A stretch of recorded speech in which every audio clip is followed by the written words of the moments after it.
Space exploration, teamwork, and surviving tense battles. What more could you ask for? This game doesn't just put players together in a vessel with the backdrop of space and politely ask you to work well together. It demands it. Up to 5 players can play together online in a procedurally generated player versus environment open world. Pulsar presents itself amidst the beautiful backdrop of space where players must work together in their own respective roles to succeed. The graphics are really nothing to write home about, but they do a fantastic job with the backgrounds. Beautiful planets come glaring into view as bright, vibrant suns streak across the view screen inside of your, rather blocky looking ship interior. It has an odd mix of graphics, I will admit, but this shouldn't turn you away from a game if the way it plays is good enough, so let's dig into that. Each ship has its own unique layout, from large, lumbering ships to smaller, more focused vessels that are easier to maneuver. The ship's interiors are well designed and decorated, and they do feel lived in. Each role is given their own set of panels on the bridge and a department with specialized equipment. The panels each role is given are basic enough to not require a master's degree to figure out, but complex enough to keep things interesting after the initial learning hurdles have been tackled. I'd still recommend you complete the tutorial, however, as there is a lot of depth to this game. The tutorial is very well laid out, and while it might only give you the basics of each position, with some being laughably so for that matter, it will teach you how to play. Additionally, every action players take are logged with special messages appearing for the captain. This way you can assure a troll-free environment even when playing in public servers. There are 5 classes available for play. The captain leads their crew through the great abyss, makes purchasing decisions and dialogue decisions, and controls the general flow of the playthrough. They don't have many panels on their own, so captains need excellent communication and coordination skills to keep a clear picture of the state of their ship. The weapons officer, in control of the ship's armament, primarily operating the main gun and secondary weapons such as missiles, or even nukes if you happen across them. The pilot, responsible for safely maneuvering the spacecraft into docks and repair depots. They are also critically important in combat. Competent pilots will run effective evasive maneuvers when in combat and quickly stabilize the ship in turn for the weapons officer to get accurate shots off.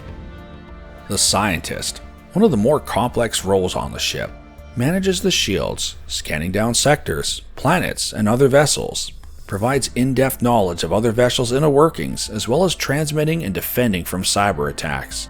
Their handheld scanner will help locating objects when on away missions and is the lead of R&D.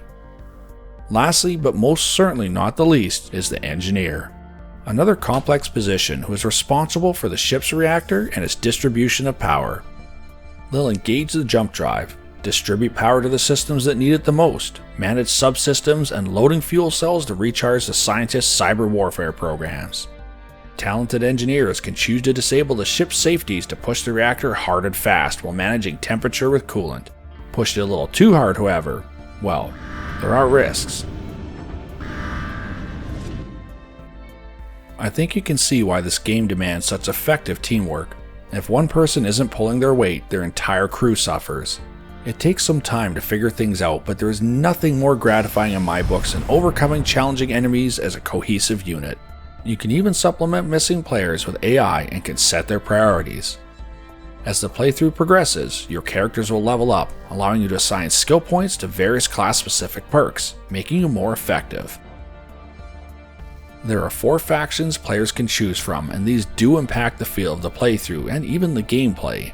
The Woldendorf Corporation, for example, will make you feel like the militarized arm of the corporation.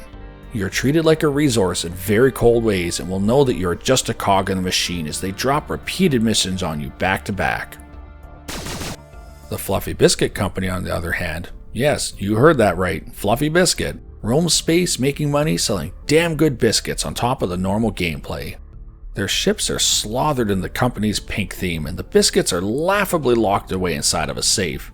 You can even bake up your own biscuits fresh to take on away missions for a delicious quick heal.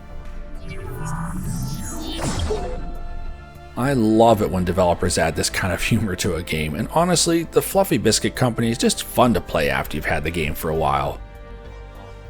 Ships are faction specific and have their own special characteristics that can be picked to suit your playstyle.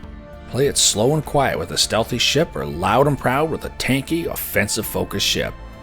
Gathered scrap can be refined to upgrade components on the ship, and salvage materials can be sold for profit.